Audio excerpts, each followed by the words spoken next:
got all these lovely ladies with me that are going to help read some of your questions and make sure that we're engaging in this. So what exactly is psychological safety? Well, psychological safety is an environment of rewarded vulnerability. So what exactly does that mean? It means that if I'm vulnerable, then I'm rewarded by having somebody else be vulnerable in the sense that they're going to be authentic and I'm going to be authentic. And that means we're just going to be in a work environment where we can be ourselves. We can talk about our thoughts without feeling that we're going to be embarrassed, that we're going to get punished for it. And that just generates trust, generates accountability, and it is the number one factor in being able to create high-performing, successful teams. So if you're trying to create a culture of excellence, then you have to lay down the foundation with psychological safety in your work environment. So this is actually not something I came up with. This is something that was studied. Actually, Google had a study that went out about a decade ago, and it was called Project Aristotle. And this is what they came up with, that psychological safety is the number one factor to create a culture of excellence because it's the foundation for everything else that you're going to do at your workplace. And of course, this ties in a little bit to what we know as DEI, but we're also adding the B for belonging into this aspect.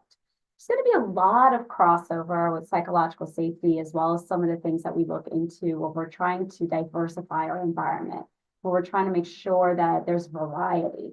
When we have equity, which means we have fairness, everyone has, fair opportunities within your workplace. Inclusion, where we want everyone to feel like they're included. And when you feel you're included, you ultimately have this sense of belonging, and that means you're accepted. And that's where psychological safety really plays a big role. It also has a big play into the workplace civility, how we have civil conversations with each other, as well as anti-bullying behaviors, right? So a lot of these things are going to come into play. Sometimes you'll see it through maybe an HR training. Well, in my case, you'll see it through strategic planning and performance management. And the reason for that is because with psychological safety, you will see improved performance in every aspect of your workplace. You're going to see people, who feel included and they feel that they can learn in an environment. They feel like they can actually contribute to that environment, and they feel that they are heard and their ideas are accepted. Therefore, you're going to get more interesting things taking place, more projects that are going to be you can take advantage of, and things of that nature. Okay, so simply put, psychological safety is the belief that one will not be punished or humiliated for speaking up with ideas, questions, concerns, or mistakes. And the team is safe for interpersonal risk taking. So you're going to take measured risks because your team is there to support you and accept these ideas that you're coming up with. And there are 4 stages to get through to having psychological safety in a work environment. That would be inclusion safety, learner safety, contributor safety, and challenger safety. So this isn't new. This is actually something that's been around even before the 1990s. But Dr. Amy Edmondson, she actually became the person who put it all into a nice book and put a bow on it and was able to, provide information to everyone out there. More recently, Dr. Timothy Clark with the Leader Factor group has actually taken this to be in a layman's terms kind of situation where we can all really understand what's going on, and we have practical everyday examples of how to put this into place. So let's get into it. What is inclusion safety? What does it look like when I can be my authentic self? When we have this in our environment, we actually feel that we belong. And it's true in any social setting, whether you're at home, at school, or at work. Inclusion safety allows for everyone to feel connected. The need to be accepted actually overrides the need to be heard. So you're not actually going to provide any ideas or talk about anything if you don't even feel like you belong. You know, has anyone ever felt like that when you're in the wrong place? You feel out of place. You're like, I don't think I'm at the right office party or the right meeting. I need to get out of here before somebody asks me a question. So having inclusion safety means you belong and you're there. You're in the right place. You are at the right meeting and we want to hear you. We feel that you belong here too. You can be your authentic self. Your team knows who you are. You know who they are. And there's no fear of rejection or punishment. This increases confidence, resilience, and independence, right? Because you don't have to feel like you're walking on eggshells. So when you don't have that in your environment, basically you're excluding people from the team. It's debilitating to performance and it breaks trust among all your members. Your superiority and hierarchy dominate. So everything comes from the top down. There are barriers that are maintained and reinforced. And as Simon Sinek says, a team is not a group of people that work together. A team is a group of people that trust each other. All right, so sense of belonging, that's inclusion safety. What about learner safety? This is basically, can I grow? Can I learn? When I have this in my work environment, this is what it looks like. Learner safety allows us to feel safe during the learning process. So when we make a mistake, we're not feeling like we're going to get the pink slip. We're not feeling like somebody's going to say, all right, you're done. Now, I'm not talking about mistakes, obviously, that are regulated by like, federal laws, right? We're not talking about sexual harassment. We're not talking about any of those types of things that are HR related and legal. But we're talking about like a mistake on a project. You didn't know, you weren't trained enough, or you haven't had the skill set, so you made a mistake, but you're learning from it. And when you have this learner safety, we're vulnerable, right? We're saying, oh, I'm not the perfect person. I'm not at the top of my game, but that's okay. I'm willing to try. I'm willing to learn something new, and I'm willing to take that risk because then I'll be better and I'll be able to contribute even more to this team. But that only can happen if I know my boss supports me, my team supports me. I'm not going to get in trouble for making a mistake. I'm going to be encouraged to learn from those mistakes. I'm going to be celebrated for actually taking the risk of learning a new skill set. So learners are protected in that sense. And this increases participation, right? It's just like being in school. If your teacher calls on you for something and you don't know the answer and you're made fun of or you're put down, you're never going to raise your hand again. Same kind of concept. Everything we learned in our middle school years, high school years, and even down to elementary, it applies to the workplace. It still applies to our adult lives as well. When we don't have that kind of learner safety, well, stakes are associated with fear, right? When a leader or a team punishes failure, the organization will cease to grow or to innovate because no one's going to want to take that risk again. No one wants to be put down and told that they made a mistake and looked like an idiot, right? No one wants that. And that's not how it should be in any kind of work environment or any environment for that matter. So the team shuts down, creativity decreases, team members are really there just to be task masters. They're not going to be innovative and they're not going to take any personal risks. So now what about contributor safety? So it sounds just like what it is. You're contributing and you feel safe that you can do so. Am I making a difference? Well, when we have that kind of safety measure in place, well, it allows us to make a difference and provide meaningful contributions. It allows us to use our full skills and abilities to add value to the team. When we create contributor safety for others, we empower them with autonomy. We empower them with guidance and encouragement in exchange for team effort and results, right? So we want to draw out those ideas. We want to say, yes, I want to hear what you have to say. And when somebody provides something to the team, when somebody says, oh, I thought maybe instead of going through steps 1 through 10, if we cut back on step number 5 and number 7, it'll make things way more efficient for us. Or, Sally over there has a better skill set than I do. maybe we should have her really be in charge of this project while I take advantage of this other situation that I have a better skill set in. I'm contributing to the team. I'm making ideas that are going to be helpful, bringing projects to the table because they're valued and they're heard. Now, your team is going to have roles. Doesn't mean that you're just going to have everyone go and do whatever they want to. There is some autonomy, but you have to have safeguards in place as well. And of course, every little win is celebrated. We're going to say, yeah, that was a good idea. Yeah, you're right. We did cut back, on a 20-minute situation to 15 minutes. That's great, but that's a win. And that helps people to really keep going and adding more to the team and contributing. Now, when you don't have this kind of safety in place, well, there's no desire to add value. You've got your clock in, clock out kind of people, right? I'm here, doing what I'm told. I'm not going to go above and beyond. I'm not going to, don't ask me because I'm not telling. They just have no passion, no energy. There's really not tapping into somebody's full potential. You've got leaders micromanaging because they don't know what you're capable of, and therefore they don't want to know. So everything is just do as I say, do as you're told.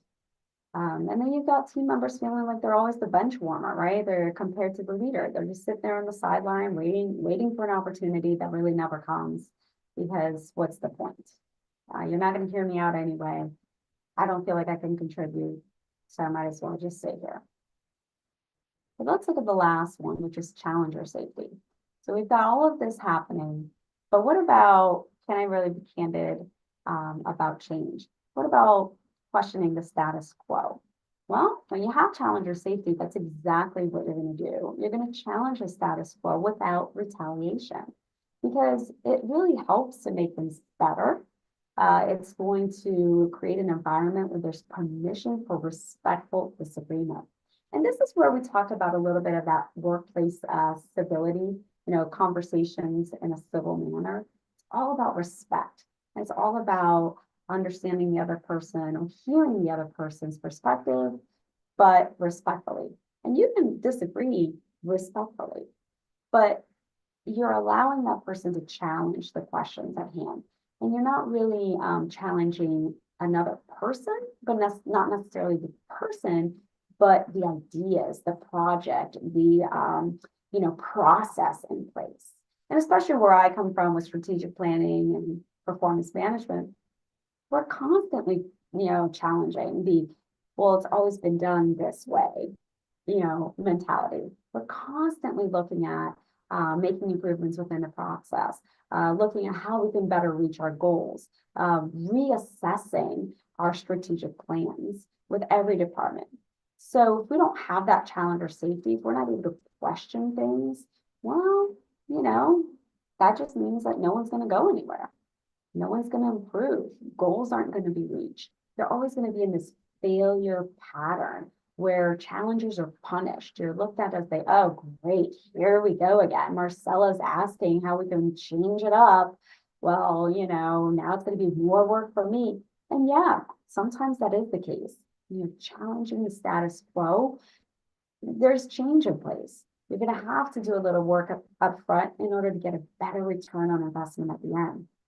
But the whole idea and the concept is that it's safe for you to do so. It's safe from leadership all the way across and from the team that, hey, when you don't agree with something, you can question it. And people are going to really take it into consideration.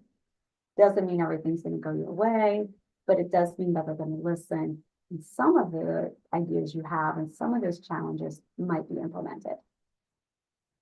But, when you don't have challenger safety, you're not even allowed to have a question asked, and the team falls silent. All right. So just in summary, here are the 4 stages of psychological safety. You've got stage 1, inclusion safety. Stage 2, learner safety. Stage 3, contributor safety. And stage 4, challenger safety. And when you put all of this into play, what does it really look like in layman's terms? It really is feeling accepted and valued for your ideas, your voice, how you present yourself, your core values, and your growth process. So with all of this being said, and all the research shows that having psychological safety includes numerous benefits like having greater job satisfaction, increased productivity, increased resilience, less stress. And listen, I'm a no stress kind of, gal over here. Increased connection. So does this all sound like a work environment that y'all want to be in?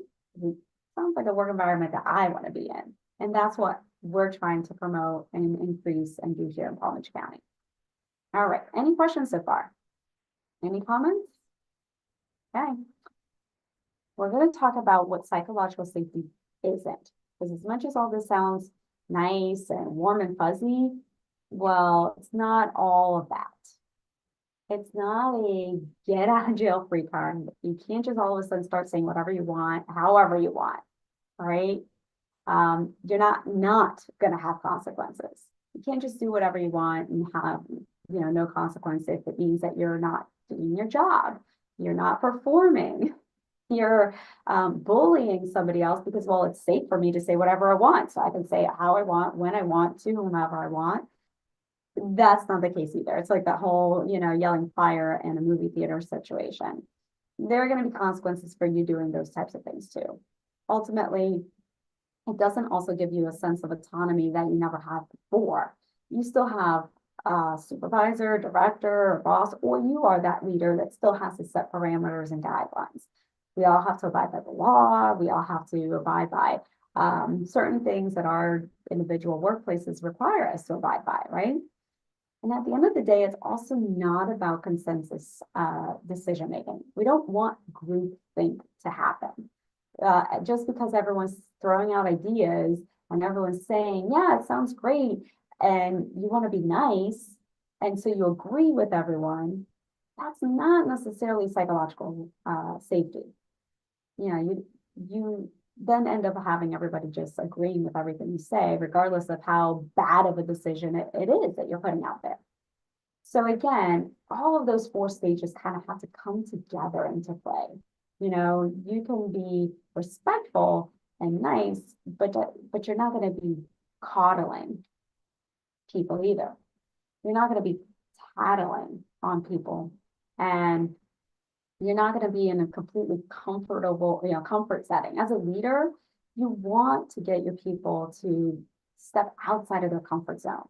If you're not comfortable with speaking in public, maybe your leader should start small by saying, hey, maybe you can lead this team meeting for us as a way to develop and grow that person, if that's something that they're wanting to do, and you're the leader. So you want to have that support, that guidance, that psychological safety of like, okay, great, came to me with an idea, you're wanting to develop some things, but if I keep you in a bubble, you're never going to grow.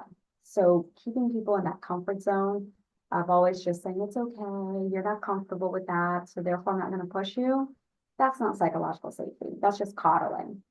And it doesn't mean that everyone's going to start singing Kumbaya and high-fiving everyone and having group hugs in the hallway.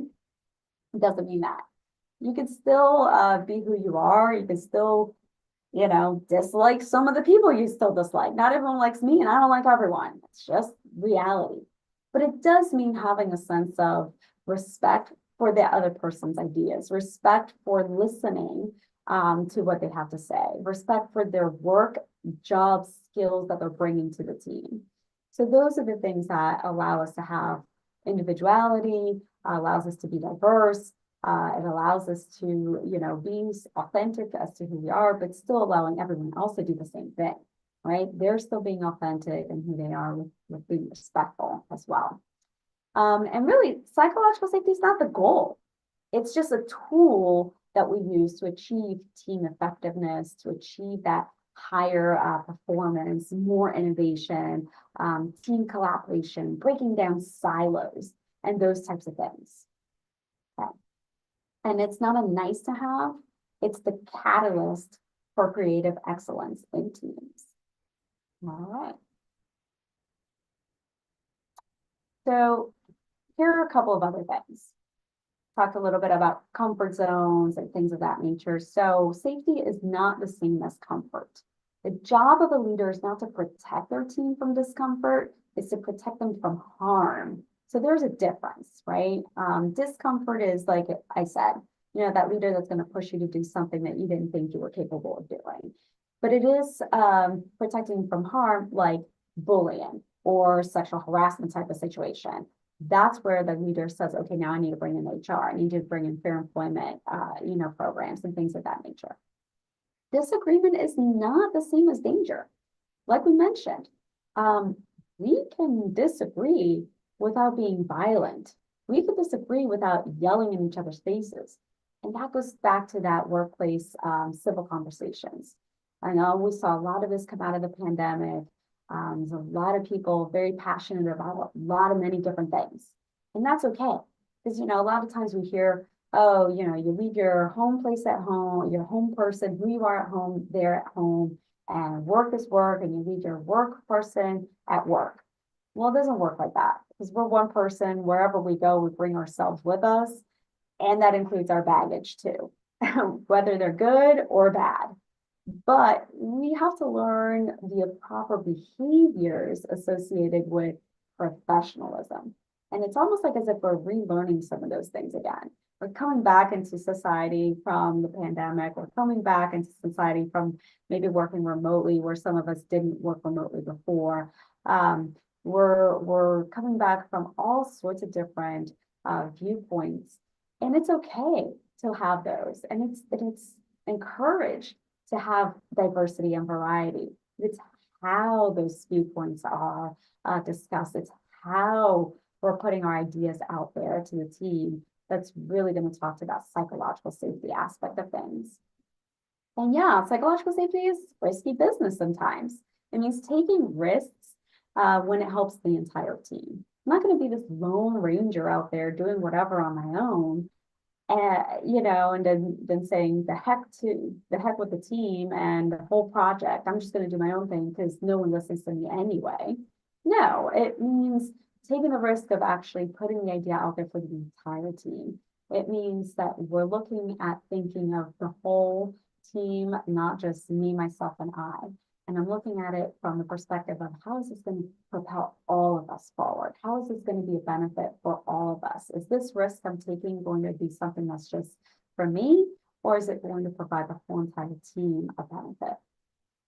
And feeling safe enough to hurt people means there is no safety. So again, this goes with the anti-bullying aspect of things. You can't just go around saying whatever you want to whomever you want, feeling that it's okay. So this puts us into 4 different quadrants. The factors of high-performing teams.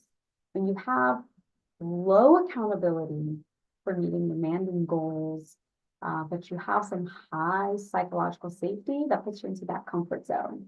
That means that, well, I'm very comfortable. I'm giving you a lot of support, a lot of, safety nets, but I'm not going to hold you accountable to learn new skills. I'm not going to hold you accountable to those timelines that I gave you. But on the other hand, if you have no accountability and no psychological safety, those supports, those guidelines in place, then you're at the apathy zone. Those are those 9 to 5 people who are just clocking in, clocking out. I don't care. I'm here. I'm just collecting a check. I might have some kind of pulse, maybe. Then you've got the high demanding goals and the low psychological safety gives this that anxiety. I can't meet those deadlines. Oh my gosh, if I don't meet the deadline, I'm going to be fired. I'm going to get in trouble. I'm going to be suspended. I'm going to be written up. That's a very toxic and stressful environment to be in. So then what ends up happening is that you're going to make mistakes and it's going to be a self-fulfilling prophecy. So we really want to be in that learning zone where you have that good balance of high accountability and high psychological safety. You've got all the support from me, but I'm still going to hold you accountable to these deadlines, to giving you the resources that you need to be successful, right? So if I've given you the resources, I've given you the support, and I've got guardrails in place, you've got everything to be successful. And that's what we want from our environment, our work environment, our staff, our coworkers, our leaders. So that way it propels the company, the entity forward. So when we're looking at all of this, hopefully it's making sense, right? It's not rocket science, but it is about human skills. So how do we get all of this? How do we really put it all into place? Well, you have to look at building psychological safety at work, where you're the architect. You have to be intentional. You actually have to make sure that you're doing the things that need to be done, just like any other project out there. You're going to learn. You're going to look at places like leader factor. You're going to say, okay, well, what are some of the resources out there? We're going to complete self-assessments. We're going to say, am I really providing that psychological safety that I think I'm providing? I'm going to assess myself, and I'm going to ask my team, what are their thoughts? What, do they actually come to me for questions? I say I have an open door policy, but is that really true when all I'm doing is, okay, yeah, come into my office and sure, or like, yeah, okay, you're you again. When we have those body languages, when we really have oh, I don't have a moment for you right now. Like, yeah, okay, you have an open door policy, but my hand's out here saying, no, don't come in. That's really not showcasing that you're walking the walk, right? It's not showcasing that you're actually doing the behavior that you're saying you're going to do. Then we got to measure things, where are some of the areas that you notice that the teams are thriving, that the department is doing really well in? They're constantly getting, people wanting to go into that department to work there, or to that company to work there. What do you see over there that's different than what's happening in your area? Well, let's copy it. We don't need to reinvent the wheel. Let's see what's working. Let's see what's going on over there. Let's learn from those folks. Let's try to implement some of those things. Let's measure where some of the areas that aren't doing well in as well. So let's look at those areas, like what's really happening over there. Do we have a leadership that rules by fear? Do we have a rotating door of staff coming through because it's a toxic work environment? So we have to, see what's out there, measure it, and then we have to make a goal and a plan, a strategic plan. You establish the goals, you establish the objectives, and you establish a timeline. Then you put it into action. The worst thing you can do is establish a plan, have it all nice and ready to go, and then just put it on a shelf and forget about it. The implementation part of everything is where you're really going to get buy-in, trust, and people starting to make the changes that you want to see in the environment, in your work environment. Let's talk about leadership, right? So how can you create a climate of trust? Some of the things are, providing a purpose. Ask the team members what tasks or projects they find meaningful. Value diversity. Ask, how do you see this? What might we be missing here? That also means having a team of diverse people, right? And when we're looking at inclusion safety, some of the things that you really want to look into just from day one is introducing yourself. A normal thing that sometimes we overlook when you have people onboarding, new people coming into the team. Sometimes we forget that, we have to introduce ourselves because they don't know who we are. Introduce the team, bring them around to everybody. Say, hey, this is our new team member. This is, Marcela, and she's going to be joining us in this area. And then introduce every person. Make sure you ask people if they can pronounce their names correctly. Say, hey, am I saying your name properly? Please let me know if I mess up, and learn to pronounce it. Those are the things that really make people feel included. Tiny little things that actually have a huge impact, right? Physically face people when we're talking to them, make eye contact. Learn, about the person a little bit of the background, right? Meet people at their own physical space. Sometimes we as leaders expect that people are coming to our office for ideas and for things that they want to talk to us. when was the last time you as the leader went to their office, to their cubicle, to their space, or went on a ride along with them to learn about what's going on their day-to-day tasks? Meet people where they're at so that they feel like, wow, you do care about what's going on with me.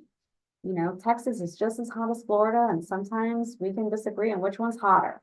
So maybe going on those ride-alongs with some of our departments here, like facilities, and we see, wow, okay, they need to have water coolers with them, or bottles of water that we provide beforehand. Make sure that they're really safe and they have that hydration. And I didn't realize that that wasn't really happening, or I didn't realize it wasn't enough. I need to talk to our risk management area to make sure that they're not, letting this one fall through the gap. Those are the things that are really going to happen organically, but you have to start the process as a leader to, walk the walk, to be in their own physical spaces as well.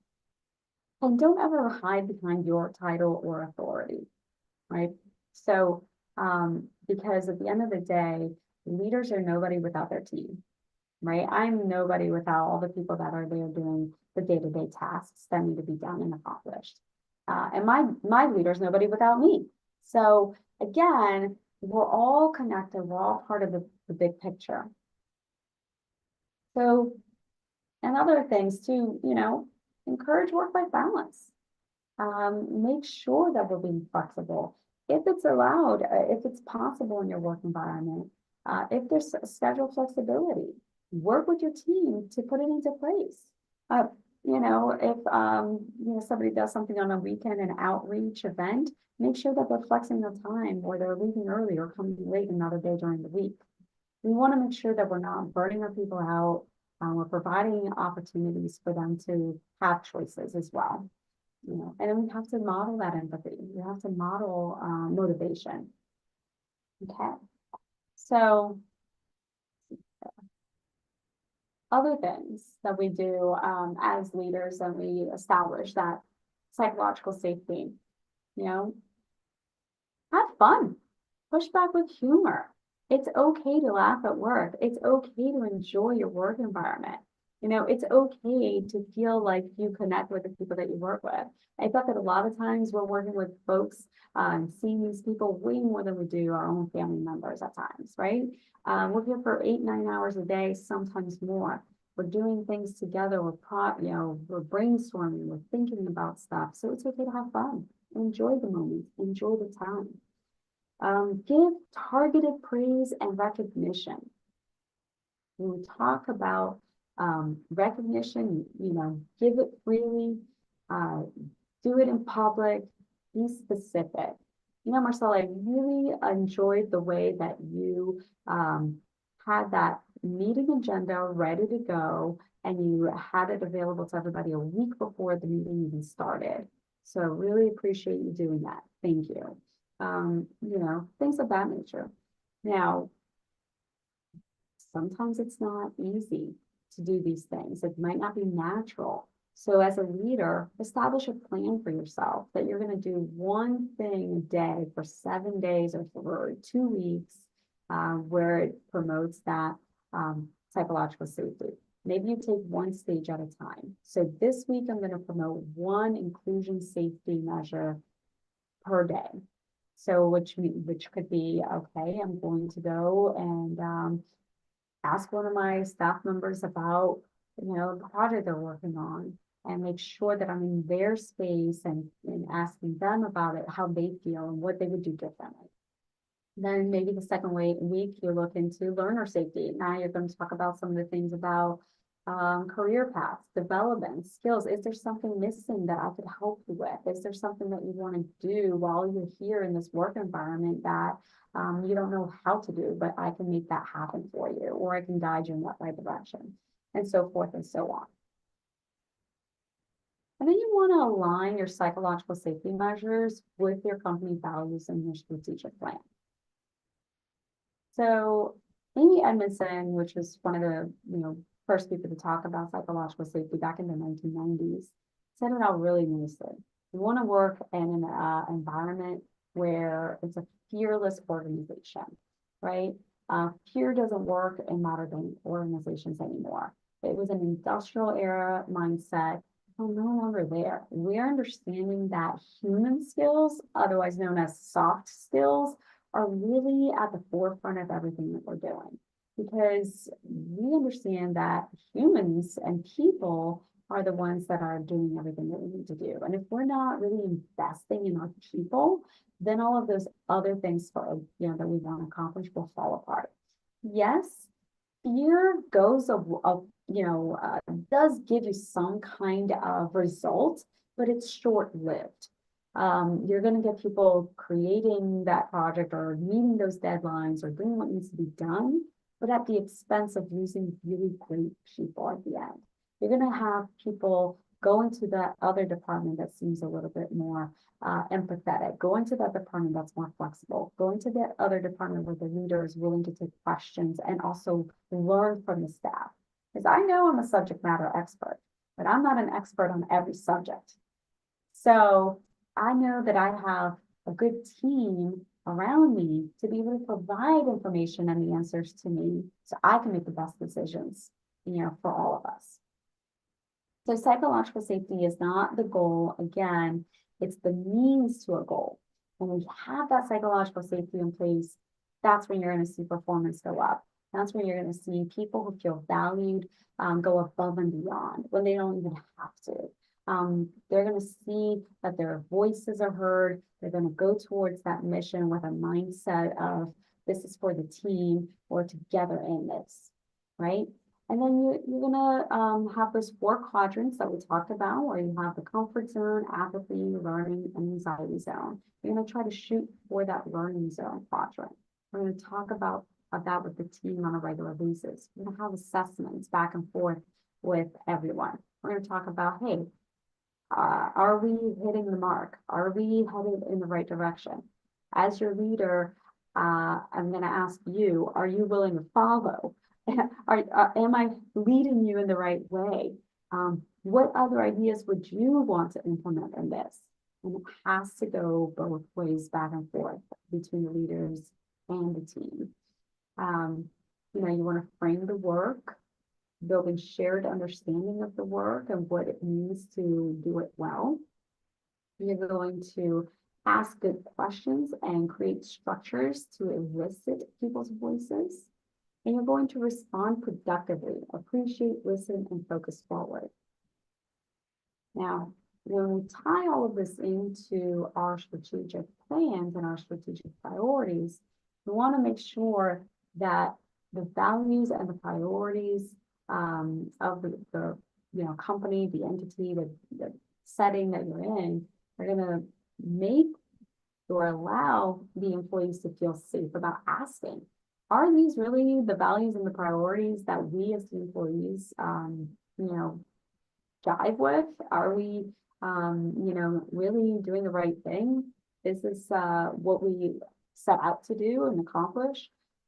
And then we're also going to be able to discuss employees' actions and achievements and how they align to those companies' values, mission statements, and strategic priorities. So when we're having those one-on-ones, when we're having those team projects, we can question those. Hey guys, is this actually one of our strategic plan goals? Is this going to get us to accomplish this strategic priority, or does it align with one of these priorities that we established? If the answer is yes, great. If it's no, okay, then let's reassess. Is it the project that's in question, or is it the strategic plan or our company's values that need to be questioned? And allow employees to question how the company's leadership are aligned with all of these things that we just talked about, right? Is the leadership really walking the walk? And, are we doing employee surveys? Are we able to provide information with having that mentality that we're going to be the whistleblower and somebody's going to get us in trouble, and so therefore I'm not going to say anything.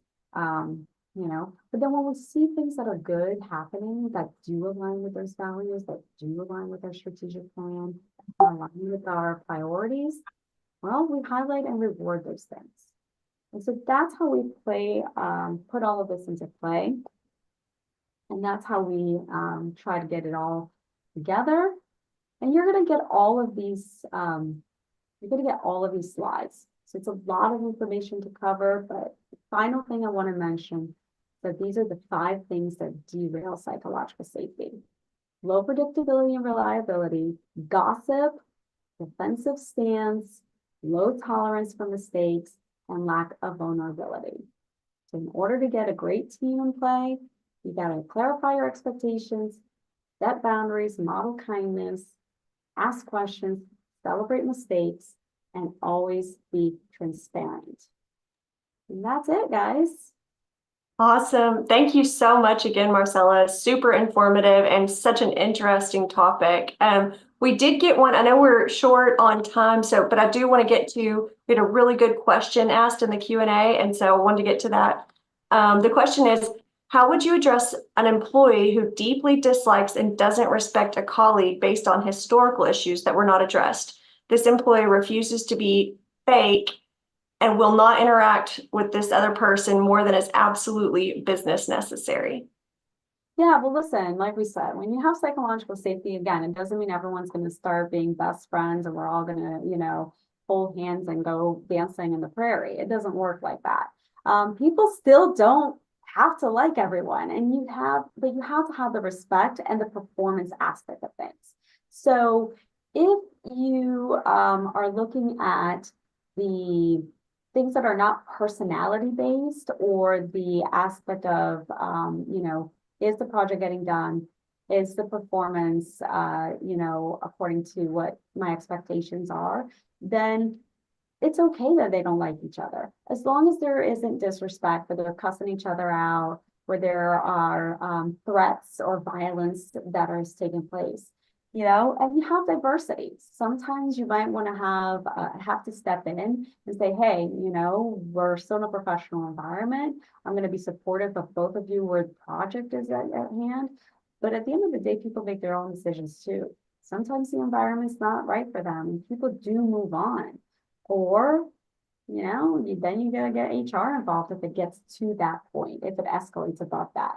But it's okay for people not to like each other, but still work together, as long as their goals are being accomplished and they're respectful. Excellent.